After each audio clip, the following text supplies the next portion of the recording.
तो मित्रों, भगवान कृष्ण ने अर्जुन को कुरुक्षेत्र की रणभूमि में गीता का अनमोल ज्ञान दिया था। इसके बारे में तो सभी जानते हैं, लेकिन क्या आप जानते हैं कि इसके अलावा भी श्री कृष्ण ने अर्जुन को एक और ज्ञान दिया था, जिसे गर्भ गीता के नाम से जाना गया है। अब इसे गर्भ गीता में भगवान कृष्ण ने अर्जुन को जन्म, पुनर्जन्म और मृत्यु के वो गूढ़ रहस्य बताए हैं, जिनके बारे में आज हम और आप मिलकर जाएंगे। तो नमस्कार और स्वागत है आप सभी का। पर एक बार फिर मित्रों, महाभारत का युद्ध समाप्त होने के बाद दिन अर्जुन और श्री कृष्ण बैठे हुए थे। तभी श्री कृष्ण बोले, हे पार्थ, क्या तुम जानते हो कि जो प्राणी गर्भगीता के संदेश को सुनकर ज्ञानपूर्वक मनन करता है, वो मनुष्य मृत्यु के बाद दोबारा जन्म नहीं लेता, तो इसे जन्म मरण के चक्र से मुक्त हो जाता है। ये सुन अर्जुन कृष्ण से बोले, हे नारायण, परंतु मुझे ये तो समझाइए कि वो कौन से कर्म है जिन्हें करने से प्राणी जन्म से मरण से महाजीत हो सकता है। तब भगवान श्री कृष्ण बोले, हे धनंजय, ये जो मनुष्य है वो वास्तव में सगुणहीन, अंधा और मूर्खा है, जो सांसारिक चीजों से मोह करता है। मनुष्य दूसरे को देखकर ये सोचता है कि जैसी चीज उसमें पाई है तब भी वही पाऊंगा, और इन्हीं चिंताओं से मनुष्य का मन भर जाता है।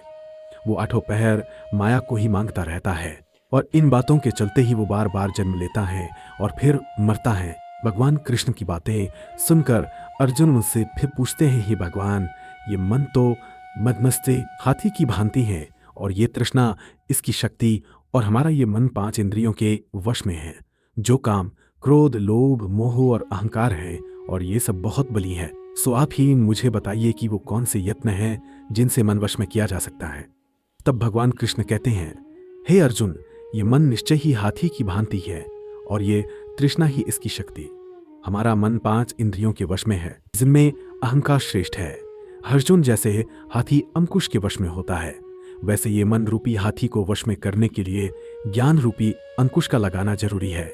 और जो जीव अहंकार करता है उसे नरक की सजा भुगतनी पड़ती है। इसके बाद अर्जुन प्रश्न करते हैं, वासुदेव, जो आपके नाम के लिए वनखंडों में फिरते हैं या फिर वैरागी हो गए हैं, वो सभी धर्म का काम ही कर रहे हैं, ये कैसे जाने?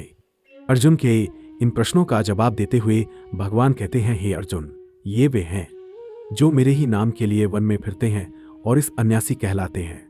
इसके बाद अर्जुन पुणे को कहता है, हे भगवान, वो कौन सा पाप है जिससे इस तरह की मृत्यु हो जाती है, और वो कौन सा पाप है जिसके कारण औलाद मर जाती है, और क्या किसी पाप के कारण मनुष्य नपुंसक भी हो सकता है? तब श्री कृष्ण उत्तर देते हैं, जो किसी से कर्ज लेता है और उसे लौटाता नहीं, उसकी औरत मर जाती है, और जो किसी की अमानत रखी हुई वस्तु को पचा जाता है, उसके पुत्र मर जाते हैं, और जो किसी को कहे कि तुम जब चाहो उस समय मैं तुम्हारा कोई भी काम कर दूंगा, लेकिन समय आने पर उसकी सहायता नहीं करता, इस पाप को करने वाला मनुष्य नपुंसक होता है, और ये बहुत बड़े पाप है। इसके बाद अर्जुन बोले, हे नारायण, कृपया कर मुझे ये बताएं कि कौन से पाप के कारण मनुष्य सदैव रोगी रहता है? किस पाप को करने से गधे या फिर बिल्ली की योनि में जन्म होता है? तब श्री कृष्ण अर्जुन से कहते हैं, अर्जुन, जो भी मनुष्य कन्यादान करते हैं और इस दान में मूल्य लेते हैं, वो दोषी हैं। वे मनुष्य सदा रोगी रहते हैं, और जो औरतें रसोई बनाकर पहले खुद भोजन करती हैं और फिर बाद में अपने पति को खाना देती हैं, वो अगले जन्म में बिल्ली के रूप में जन्म पाती हैं।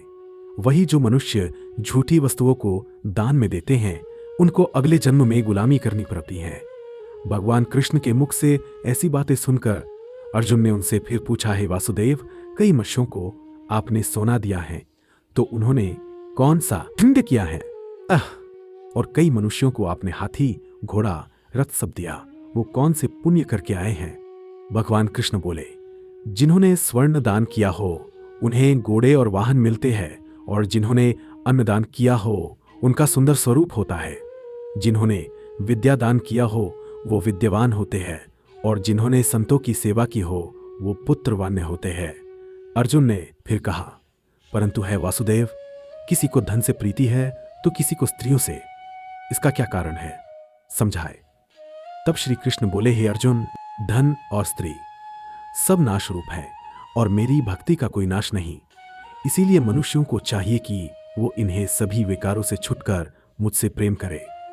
भगवान कृष्ण की ये बातें सुनकर अर्जुन ने पुनः पूछा, हे भगवान, अब मुझे ये बताए कि राज पाठक क्या कर्म करने से मिलता है, और विद्या कौन से कामों से मिलती हैं? भगवान कृष्ण बोले, जो प्राणी काशी में निष्काम भक्ति से तप करते हुए अपना बेहद त्यागता है वो अगले जन्म में राजा बनता है, और जो गुरु की सेवा करता है वो विद्यावान। इसके अलावा अर्जुन ने फिर पूछा, हे वासुदेव, किसी को धन अचानक बिना परिश्रम से मिलता है, उन्होंने कौन सा पुण्य कर्म किया होता है? हम भगवान कृष्ण बोले, जिन्होंने गुप्त दान किया हो उनको अचानक से ही धन मिलता है, और जिसने परमेश्वर का कार्य दूसरों के कार्य सवारे हो ऐसे मनुष्य रोग रहित रहते हैं। अर्जुन ने फिर से पूछा, ही वासुदेव, वो कौन से पाप हैं जिनसे मनुष्य अम्ली होंगे या फिर कुष्ठी पैदा होते हैं? ये सुनो, भगवान बोले, जो गुरु से विद्या पढ़कर मुकर जाते हैं वो अगले जन्म में गूंगे पैदा होते हैं, और जिन्होंने गौ की हत्या की हो वे कुष्ठी होते हैं। अर्जुन फिर बोले, जिस किसी पुरुष के दिन में रक्त का विकार होता है ताको उसने कौन सा पाप किया होता है, और गरीबी किन कामों की वजह से आती है? भगवान कृष्ण बोले, हे अर्जुन, जो सदा क्रोधवा में रहते हैं उन्हें रक्त के विकार होते हैं, जो मलिन रहते हैं वो दरिद्र रहते हैं, और जो कुकर्मी ब्राह्मण को दान देते हैं उनको खंडवायु होती है। यह जो पराई स्त्री को बिना कपड़ों के देखते हैं, गुरु की पत्नी को दृष्टि से देखते हैं, वो अंधे पैदा होते हैं, और जिसने गुरु और ब्राह्मण को लात मारी हो वो लंगड़ा हुआ पंगु होता है, और जो औरत अपने पति को छोड़कर पराये पुरुषों से संबंध बनाती हो वो बाल विधवा हो जाती है। मित्रों, इसके बाद अर्जुन ने फिर पूछा, हे नारायण, आप तो परम हो, आपको मेरा नमस्कार है। मैं अपने संबंधी जानता था, लेकिन अब मैं ईश्वर जानता हूं। ईश्वर, गुरु दीक्षा कैसी होती है? कृपा कर मुझे ये भी बताएं। भगवान कृष्ण ने उत्तर दिया, ही अर्जुन, तुम धन्य हो, और तुम्हारे माता पिता भी धन्य है जिन्हें तुम्हारे जैसा पुत्र हुआ। तुम ये भी जान लो कि सारे संसार के गुरु जगन्नाथ ही है, और विद्या का गुरु आशी, चारों वर्णों का कुशी। पर उस कहते नहीं जिसने सबका त्याग करके मेरे विषय में मन लगाया हो ही। अर्जुन, ये बात ध्यान देकर सुनने वाली है कि वो गुरु जिसने सब इंद्रिया जीती हो, जिसको सारा संसार ईश्वर मैं नजर आता हो, ऐसे गुरु की पूजा करे और उसके चरणों में अपना सिर रखे। ऐसे गुरु के चरण मिला एक सौभाग्य की बात है।